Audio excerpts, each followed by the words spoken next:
I've got this medium flat rate box of comic books waiting to be unopened, unpackaged, and shared with you guys. But first, I wanted to share a little bit about the seller in which I picked them up from. This comes to us from Whatnot seller Harvey Comics. I've mentioned them on the channel before. One of my favorite sellers on that platform. And in particular, every Wednesday, they have this dollar claim show, which can be pretty competitive because you're not doing the normal, throw in your bid by swiping.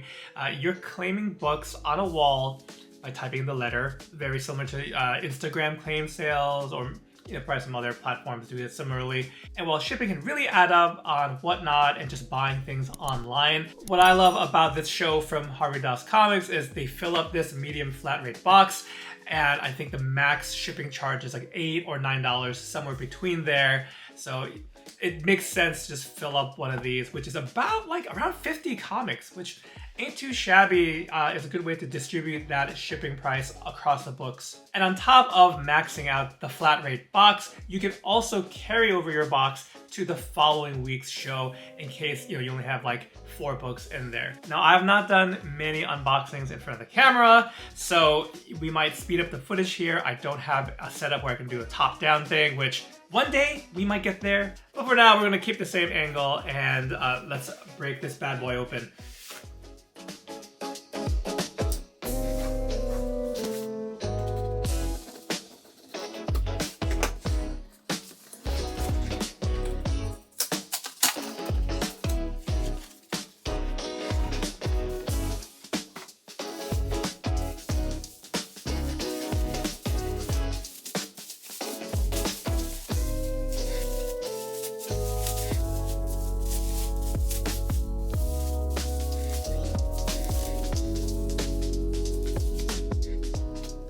Alright, so you guys saw packing peanuts, plenty of bubble wrap to protect the books in a nice tight package, and what appears to be a holiday card as well. Merry Christmas. Oh, thank you for your business. Merry Christmas from the Doss family. And I didn't mention it at the top of the video, but Megan usually runs the dollar show, and Harvey, her husband, runs, I think, the other shows, and sometimes some combination of the two, of this power couple.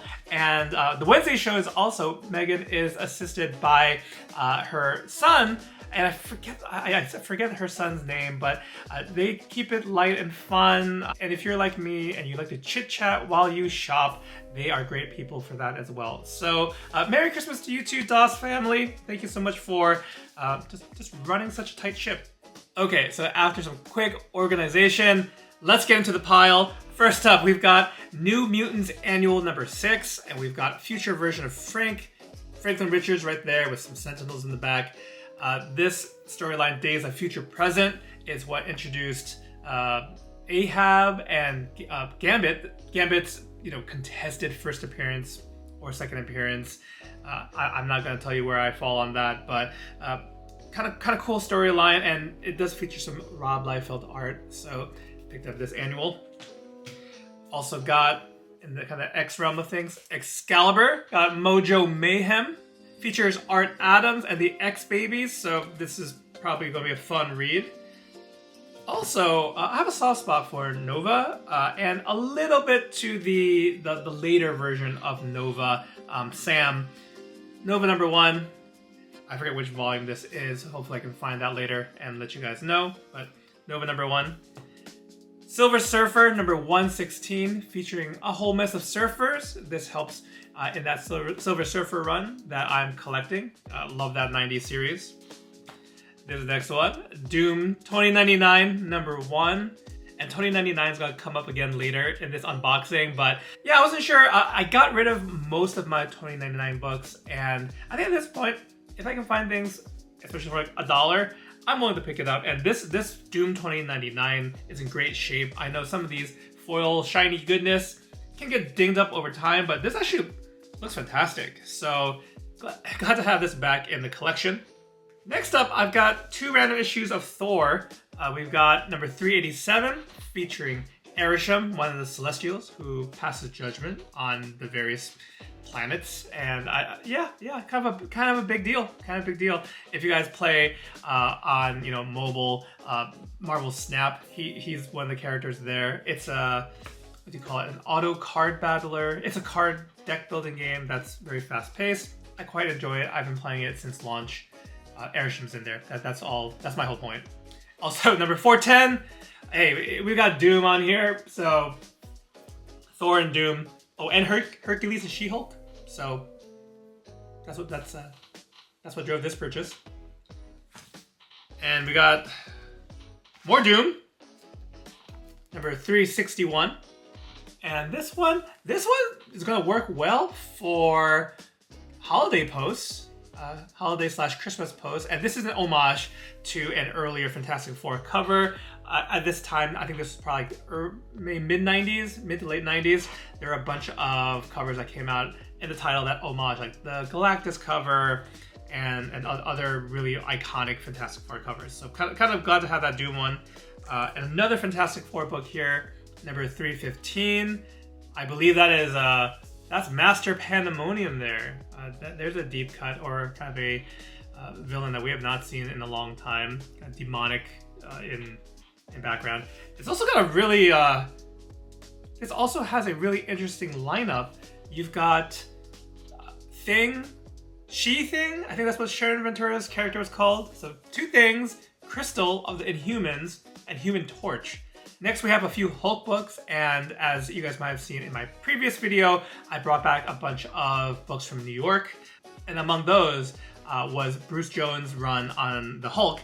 And towards the end of that run, and I think Peter David took over, I'm missing a few comics, and I did want to kind of fill that out. Especially, I like Peter David's work on the book, and there are only a small handful of issues between where I left off and then Planet Hulk started. So I might, for these dollar book shows, or maybe a dollar or two, I might fill out the run there. So we have Hulk 75.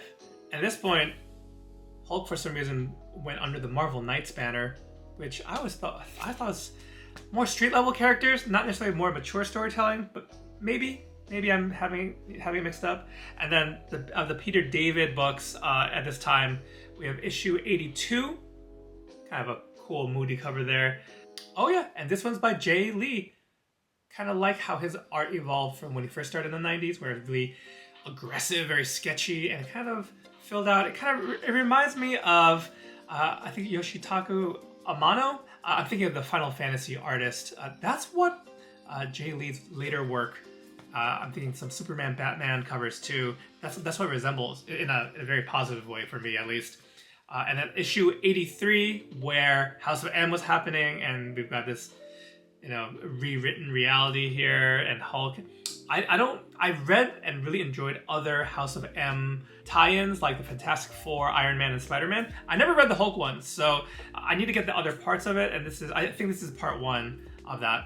Now we've got two more sections of books, and I did mention 2099 is coming up again. Well, here we are. Spider-Man 2099, I picked up issues 1 through 8 through an eBay lot within the past few months, and they had a bunch of more Spidey 2099. So let's go through it fairly quickly. We've got issue 9 with I've always found this to be a fun cover. Kelly Jones worked on this one with a bunch of other Spidey 2099s. In all different body types too, not just the svelte, agile Miguel O'Hara, but we've got a plus size guy as well. Moving on, we got issue 10, where Spidey is shaking his fist at the world. Damn you! Then we have issue 11. We're going sequentially here. Issue 12 with kind of a Roman centurion gladiator looking guy named Thanatos. I don't think any relation to Thanos. That's followed by issue 13, which continues that story. Issue 14.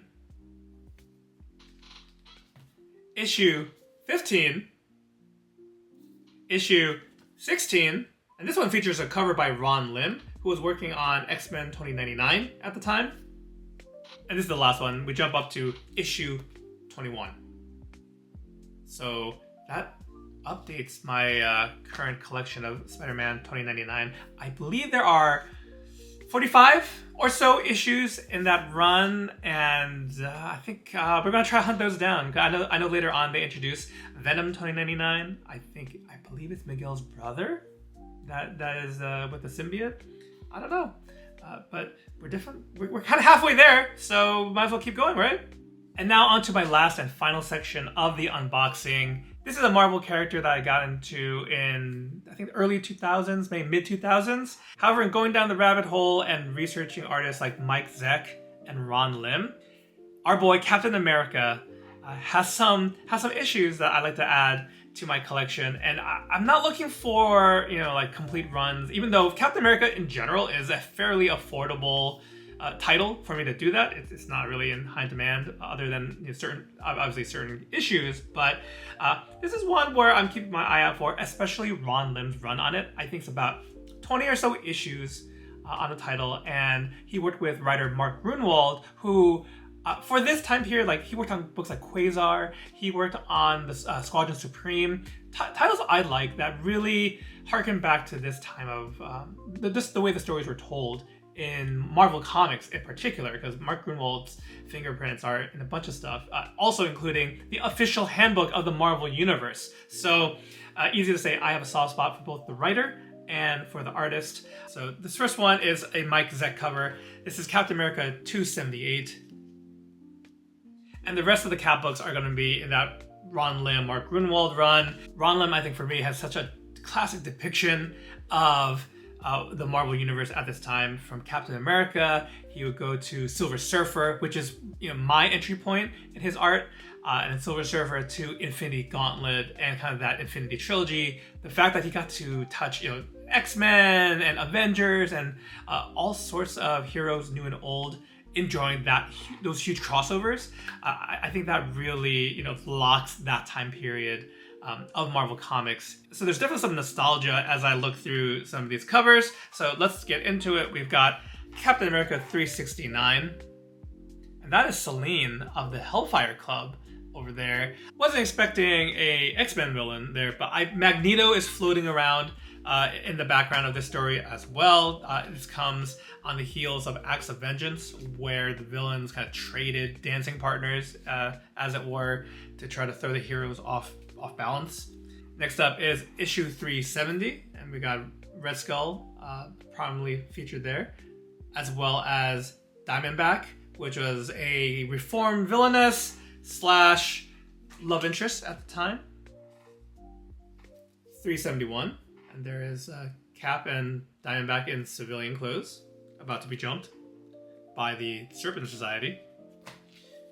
Number 372, Streets of Poison, is the arc here, and I'm missing some parts of this one because like Bullseye comes in and other villains. Kingpin, actually, if you look at the next one, 376, you can see right here we've got Daredevil, Bullseye, Crossbones. Crossbones, funny enough, was a relatively new villain at the time, but he actually was just introduced not too long before Ron Lim jumped onto this book. Oh, and Kingpin fighting Captain America. Cool visual. We got issue 377, and you can see the villains don't work well together. And it's Cap down for the count. What's going on there? And last but not least, issue 378. Great cover of Cap duking it out with Crossbones there. I just love Ron Lim's Captain America. It's so classic. It might not be fancy. It might not be highly stylized. There's a little bit of I think like cartooniness to Ron Lim's art, but I don't know. I've always liked it. I mean, nostalgia is coloring a lot of this. It's a happy place for me, and I think that's why I'm on board for collecting this little section of Captain America, because of the good feels I get from it. So that was my unboxing of $1 comic books from Whatnot. Harvey Das Comics, again, the Dollar Show runs on Wednesdays typically. So if you want to check them out, I'll leave a link to them in the description below. I also have a question for you guys. I know with dollar boxes and the like, there's something fun about, rifling through short boxes, long boxes, finding treasures. What's your opinion on a live sale or a claim sale of dollar books? Is it something you're into? Is it unexplored but you're curious? Or do you think it's an abomination to comic collecting? Whatever your opinion is, I would love to hear from you. Please sound off in the comments below. Before we head out, I just want to wish you guys a Merry Christmas and Happy Holidays. Thank you so much for watching, and I hope to catch you in the next one.